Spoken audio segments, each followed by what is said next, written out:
It was 3:17, on an otherwise ordinary Tuesday, afternoon when the quiet of our cul-de-sac shattered. A golf cart painted with HOA enforcement patrol screeched to a halt at the curb in front of my house like it was part of some tactical raid. Two men jumped out, both wearing matching khaki vests and mirrored aviators. One clutched a digital clipboard like it was a weapon. The other carried a bundle of zip ties as if he was planning to make an arrest. My daughter Madison, just 12, had barely stepped off the school bus. She was still nibbling on her after-school snack when they began shouting at her to immediately cease unauthorized chalk activity on our own driveway.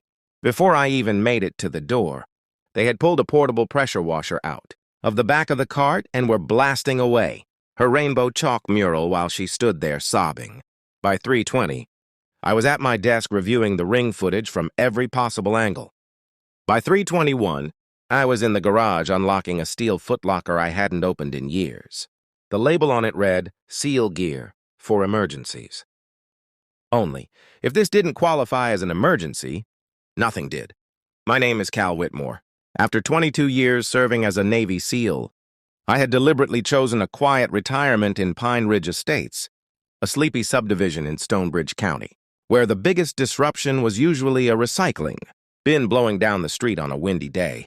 These days, my thrills were supposed to come from trimming, bonsai trees, or slow cooking brisket on weekends. What I hadn't counted on was Claudette Kingsley. Claudette was the president of the Pine Ridge HOA, though she preferred her self-appointed title of Neighborhood Integrity Officer. With her platinum bob that didn't move an inch in a gale, a custom leather holster for her clipboard, and 5 beige sedans lined up like soldiers in her garage, she ran our community like a miniature dictatorship.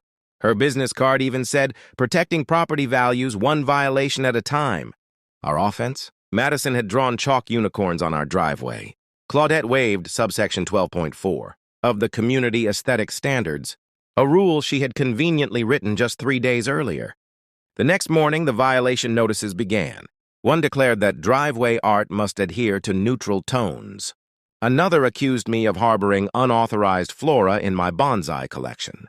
And the third, this one almost made me laugh out loud, claimed my American flag exceeded the 2.5-foot HOA flagpole height limit.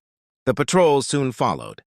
Claudette had recruited 2 CrossFit junkies who alternated between deadlifts at the gym and circling my property in that absurd golf cart. They took photos of my garbage bins, if they sat visible longer than 2 hours after pickup. They measured my grass with a ruler. They sniffed the air for unapproved barbecue odors. One night, I discovered she had even mounted a motion-activated camera to a public property values, one violation at a time